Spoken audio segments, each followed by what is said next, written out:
دوستو ڈریکولا کا نام تو آپ نے یقیناً کہیں نہ کہیں ضرور سنا ہوگا اور اس پر بنی فلمیں بھی دیکھی ہوں گی، جس کے اندر ایک ایسا طاقتور شخص بنا کر دکھایا جاتا ہے جو کہ رات کو اپنے تابوت سے نکلتا ہے اور اس کے ساتھ وہ لوگوں کو تلاش کر کے ان کا خون پیتا ہے جو اسے مزید طاقت دیتا ہے، لیکن دن کی روشنی اس کے لیے موت کا پیغام ہوتی ہے جسے وہ برداشت نہیں کر سکتا، اور یہ روشنی اس کی جان بھی لے سکتی ہے، یعنی کہ جب اس پر دھوپ پڑتی ہے تو وہ جل کر راکھ ہو جاتا ہے۔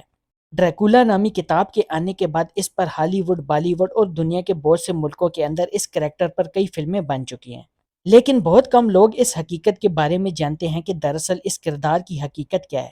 کیونکہ آپ کو بتاتا چلوں کہ یہ کوئی فکشنل یا فرضی کردار نہیں بلکہ ایک تاریخی کردار ہے جو کہ سلطنت عثمانیہ کے دور کے اندر موجود تھا، اور سلطان محمد فاتح کے ساتھ اس کی کئی بار جنگ بھی ہوئی۔ یہ کہانی دراصل ہے کیا؟ کیسے یہ شخص انسانوں کی خون کی ہولی کھیل کر دہشت اور خوف کی علامت بنا رہا؟ آج کی اس ویڈیو کے اندر ہم اسی کردار کے بارے میں تفصیل سے بات کرنے والے ہیں۔ دوستو کچھ عرصہ پہلے ڈریکولا نام کی ایک فلم سامنے آئی جس کے اندر اس حقیقت کو بھی دکھایا گیا کہ اس کریکٹر کا دراصل اوریجن کیا ہے۔ دراصل ڈریکولا کا لفظ ڈریکال سے نکلا ہے جس کا مطلب ہے کیلوں والا یا پھر شیطان، اور ڈریکولا کا مطلب ہے شیطان کا بیٹا۔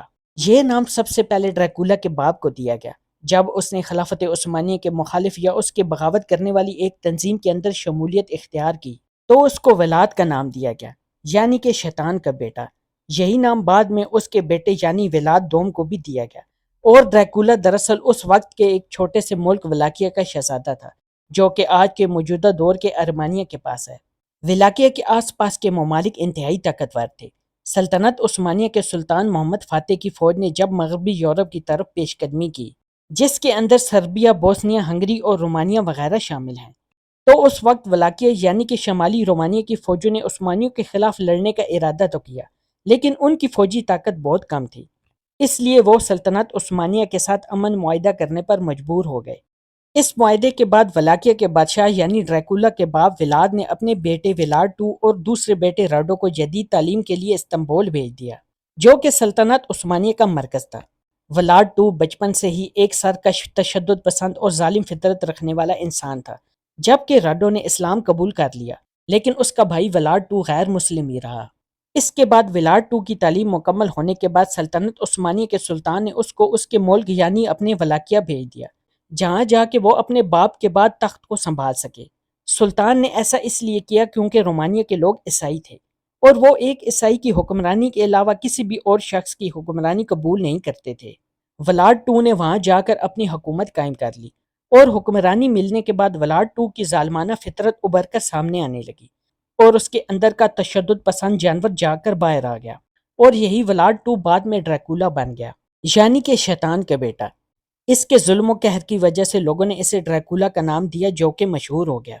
ڈریکولا نے سلطنت عثمانیہ کے سلطان سے معاہدہ کیا تھا کہ وہ واپس جا کر ایک مخصوص ٹیکس سلطنت عثمانیہ کو ادا کرتا رہے گا، لیکن ڈریکولا جب واپس آ کر حکومت سنبھالتا ہے تو کئی سال تک اس نے سلطنت عثمانیہ سے بالکل نظریں پھیر لیں، اور یہ ٹیکس سلطنت عثمانیہ کو فائنینشلی طور پر سپورٹ کرنے کے لیے بہت ضروری تھا۔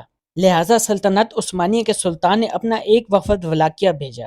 وہ وفد جب ڈریکولا کے دربار میں حاضر ہوا تو اس نے کہا کہ ہمیں سلطان نے آپ سے ٹیکس لینے کے لیے بھیجا ہے۔ سب سے پہلے ڈریکولا نے ان کا مذاق اڑایا اور کہا کہ اپنے سر کی پگڑیاں اتار کر میرے دربار میں آؤ، جبکہ مسلمانوں کا ان پگڑیوں کے بارے میں یہ ماننا تھا کہ یہ تو فخر کی علامت ہے، اور یہ صرف اللہ کے علاوہ کسی کے سامنے سرنگو نہیں ہو سکتی۔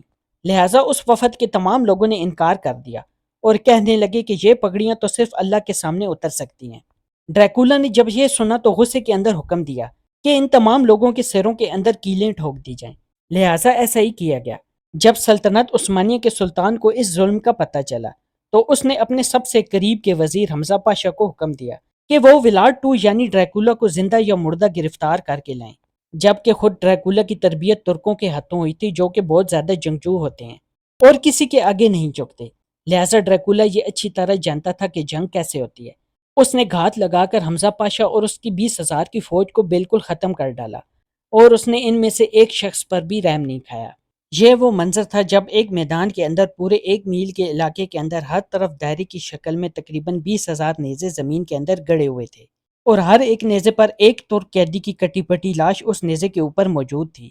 جبکہ دو سب سے اونچی نیزوں پر حمزہ پاشا اور اس کے یونانی وزیر کی لاش موجود تھی، جن کی موت کو کئی مہینے گزر چکے تھے۔ ان کے جسموں پر کسی وقت کے اندر موجود قیمتی لباس کی باقیات ہوا کے اندر لہرا رہی تھیں۔ یہ بہت ہی دہشتناک منظر تھا کہ ایک شخص نے 20,000 سپاہیوں کو بنا رحم کے نیزوں کے اندر پرو کر ایک میدان کے اندر کئی مہینوں تک لٹکائے رکھا۔ آپ اس شخص کی دہشت اور وحشت کا اندازہ اس کے دماغ سے لگا سکتے ہیں۔ اس کے بعد سلطان نے راڈو کو، جو کہ ڈریکولا کا بھائی تھا اور مسلمان ہو گیا تھا، اسے ڈریکولا سے جنگ کے لیے بھیجا، جنہوں نے پوری بہادری سے لڑتے ہوئے اسے میدانی جنگ کے اندر شکست دے دی اور ڈریکولا کو پکڑ کر زندان میں ڈال دیا۔ جب راڈو کی وفات ہوئی تو ملک کے اندر خانہ جنگی کی وجہ سے ڈریکولا ایک بار پھر آزاد ہو گیا، لیکن آخرکار 1476 کے اندر سلطان محمد دوم کی فوج نے بشارس کے مقام پر ڈریکولا کی فوج کا سامنا کیا، جہاں ڈریکولا کی موت ہو گئی اور اس کے ساتھ ڈریکولا کا سر کاٹ کر استنبول کے مرکزی دروازے پر لٹکایا گیا، جہاں پر اس کا سر کئی مہینوں تک لٹکا رہا۔ ڈریکولا کے بارے میں کہا جاتا ہے کہ اسے انسانی خون کی لت لگ چکی تھی اور وہ انسانی گوشت تک کھایا کرتا تھا۔ دوستو، یہ قصے کس حد تک درست ہیں اس بارے میں تو کچھ کہنا مشکل ہے، لیکن حقیقت یہ ہے کہ وہ تاریخ کے ظالم ترین انسانوں میں سے تھا۔ اس کے اسی خوف اور دہشت کے نام پر کئی فلمیں بھی بنائی جا چکی ہیں، جس کے اندر ڈریکولا کے کردار کو دہشت کے اندر تخلیق کیا گیا، لیکن اس کردار کا حقیقت میں تاریخ کے کردار سے کوئی لینا دینا نہیں ہے۔ دوستو، یہ تھی ہماری آج کی ویڈیو۔ اگلی ویڈیو آنے تک کے لیے اجازت دیں۔ اپنا بہت سارا خیال رکھیے گا۔ اللہ حافظ۔